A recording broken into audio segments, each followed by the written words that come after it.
Um dos anos mais terríveis da história do Brasil foi 1964, ano em que a sociedade brasileira foi golpeada pelos militares. Hoje nós vamos conversar com Laurenice Noleto Alves. Ela é escritora e jornalista.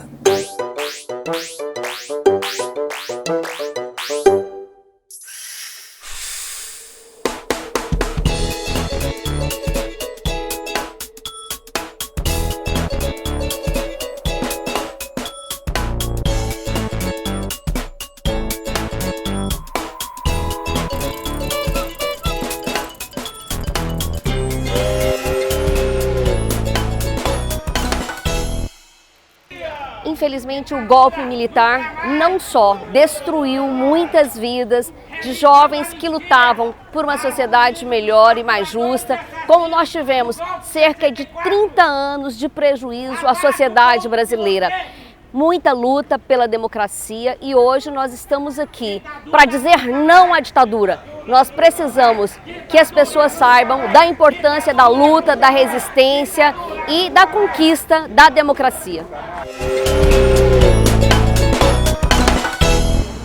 A ditadura representou a pior barbárie de toda a história do Brasil. Ditadura nunca mais. Tanta violência, tantas mortes, torturas. Representou um retrocesso profundo na história do Brasil.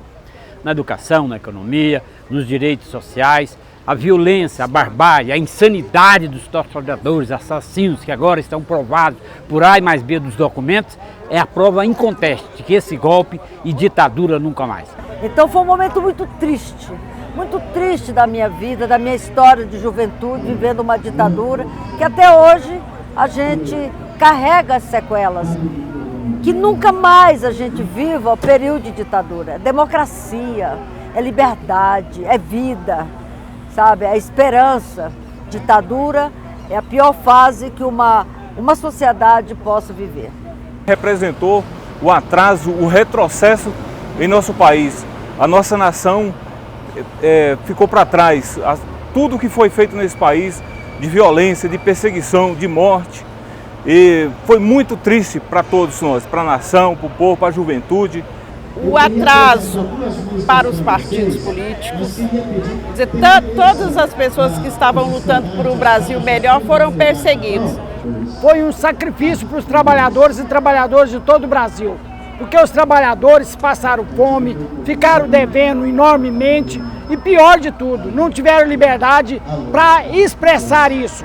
Foram perseguidos todos os trabalhadores, todas as trabalhadoras que tentavam falar sobre essa situação, foram perseguidos, foram torturados, foram presos, foram exilados. Nós não podemos deixar voltar a essa época. Representou 21 anos de atraso também sobre todas as coisas. O país ficou, assim, poderíamos ter passado por tudo que nós passamos há muito mais tempo, porém ficamos parados no tempo 21 anos de violência pura e simples, violência e mais nada. Então foi depois de uma destruição, né, do país, em termos econômicos, em termos políticos, em termos da democracia. Então foi uma desgraça que pegou esse Brasil. Nós temos que lutar agora para ter mais democracia e acabar com os golpes nesse país. Nós temos que construir o Brasil para todos os brasileiros, de hoje e amanhã. A luta continua. Resistir, lutar e mudar o Brasil. Nós não queremos briga, queremos estar organizado para mudar esse mundo para melhor. Então eu acho que nós lutamos para que nunca mais haja uma barbárie como essa. Ditadura nunca mais. Nossa dica de leitura de hoje é o livro Flores no Quintal, Memórias de Sonhos e de Lutas. Vale a pena conferir!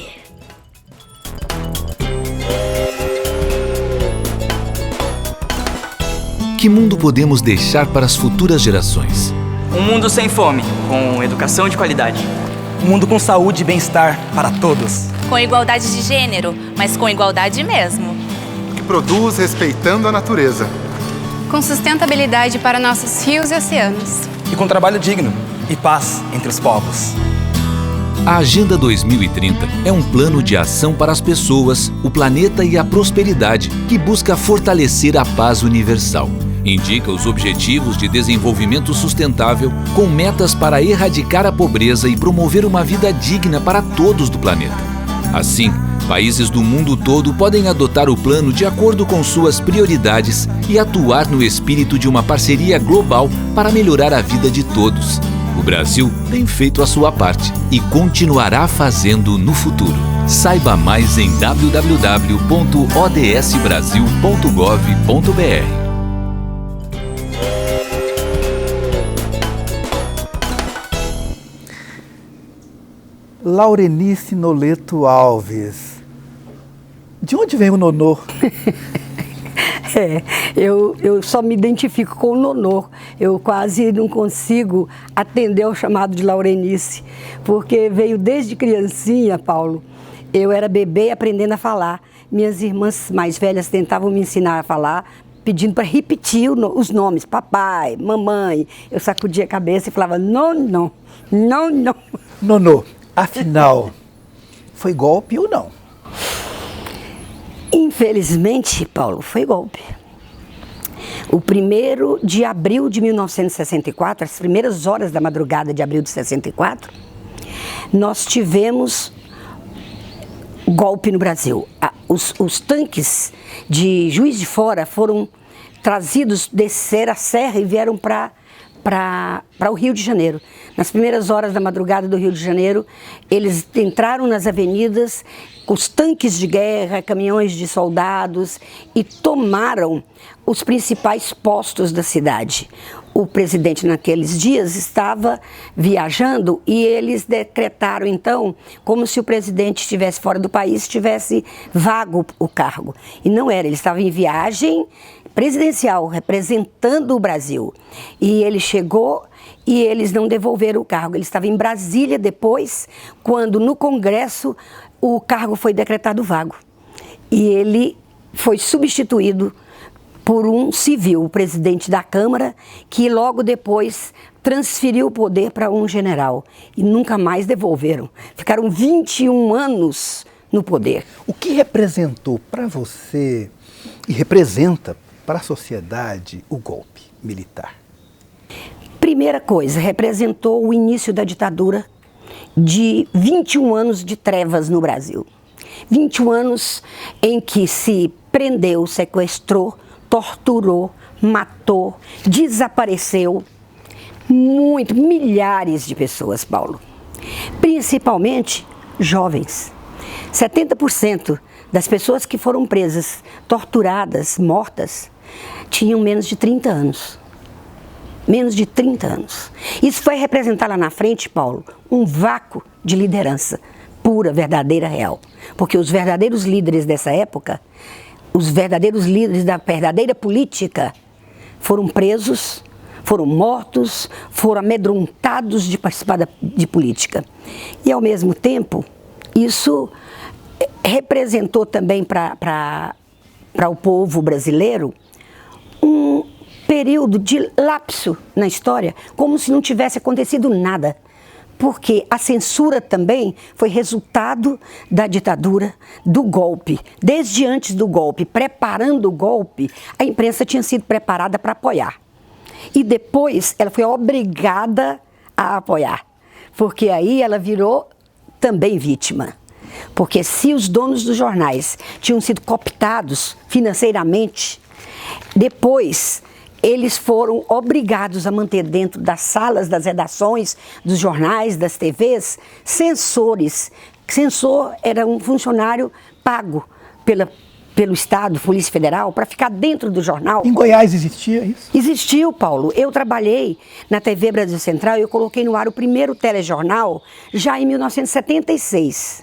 Em 76, já estava começando a haver uma distensão dos atos, da dureza, da crueldade que foi a ditadura. Pessoas entregando pessoas. Mas em 76, aqui em Goiânia, na TV Brasil Central, que funcionava ali na Vila Nova, eu mesma recebia Todos os dias, no final da tarde, os bilhetinhos da Polícia Federal levados por um office boy, que na época a gente chamava de estafeta, né? Eles levavam os bilhetinhos, Paulo, com as palavras ou com os temas que eram proibidos. Então, muitas vezes, nós, jornalistas, ficávamos sabendo do que estava acontecendo no país porque vinha a proibição para nós. Senão, nós não vimos isso na televisão, nós não vimos em jornal, em lugar nenhum. Então, o povo brasileiro passou os 20 anos de uma ditadura sem saber que teve mesmo uma ditadura. Hoje, essa ignorância política que a gente vê, não é culpa do povo. É porque foi feito para ele ficar ignorante politicamente mesmo. Uma forma que você encontrou, como você é escritora, como você é uma poetisa, uma forma que você encontrou foi escrever um livro, Flores do Quintal, onde ele está recheado de história, de dor, de sonhos. Como surgiu a ideia do livro, Nonô? A ideia surgiu depois, bem depois, porque o livro conta uma história de amor. É minha e do meu marido, que foi preso político nessa época. O Vilmar era funcionário da Rádio Universitária, muito jovem. Ele tinha virado diretor até, porque o diretor, acho que saiu, se afastou, e ele tinha 4 meses só que era diretor da Rádio Universitária. E foi preso. Ele também foi preso, foi torturado, foi muito machucado. Ele viveu o resto da vida dele, ele faleceu há 13 anos, está sendo completados agora. Ele viveu com pesadelos, com dores nos rins, porque eles batiam nele com toalhas molhadas na região dos rins, para causar esse efeito mesmo, para prejudicar os rins. As torturas do Brasil foram classificadas como as torturas mais cruéis até hoje, do mundo. Aqui, Paulo... Ou seja, nós tivemos um golpe físico e um golpe psicológico. Psicológico. E o golpe físico, Paulo, é bom lembrar, ele contou com a sociedade civil. Então a gente chama hoje os historiadores, e eu estudiosa desse período e que vivi esse período, eu chamo esse período de golpe civil-militar. Agora, a ditadura não, Paulo, a ditadura, os civis não participaram. Na ditadura, até os que ajudaram foram expulsos, foram excluídos. Então, a ditadura foi militar. A militância política, vibrante, pujante, nós não vemos isso hoje, Nonô. Cadê essa força juvenil? Ô Paulo, os partidos de esquerda são os partidos que congregam jovens idealistas, né? O ideal de uma sociedade igualitária, o ideal das liberdades democráticas, o ideal da felicidade coletiva, são as metas, as bandeiras dos partidos de esquerda desde quando se conhece os conceitos de esquerda e direita. Você sabe de onde que veio isso? De onde? Na França, quando foi criado o primeiro parlamento, o rei botou sentado do lado direito, nas cadeiras do lado direito do parlamento, os nobres que o representavam. Eram todo mundo que tinha título de nobreza. E do lado esquerdo, botou os que eram representantes do povo, eleitos para representar o povo. Então, criou-se esse conceito. Do lado esquerdo, os representantes do povo. Do lado direito, os representantes dos poderosos. E aí, até hoje, perdura isso. Esquerda e direita. Hoje tem gente tentando fazer confusão na cabeça do povo sobre isso, mas isso é muito claro. As políticas de esquerda, os partidos de esquerda são, ou deveriam ser, né, partidos que representam o ideal do coletivo, do povo. Ao agradecer a Laurenice Noleto Alves, eu quero dizer que preservar a memória ajuda a fazer a diferença, ajuda a construir uma nova sociedade. Preservar a memória ajuda a acordar as pessoas para que elas entendam definitivamente o que vale a pena na vida é o cuidado, o carinho, a dignidade e o amor. Até!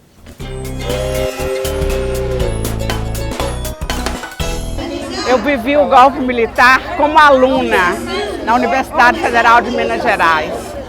Era uma situação, assim, absurda. Você tinha aula com o professor hoje, amanhã ele não aparecia, porque tinha sido preso, porque estava fugindo da polícia. Então foi uma situação de muita repressão e depois eu vivi o final da ditadura já na UFG como professora. Mas o grande pavor, a grande opressão foi na UFMG como aluna.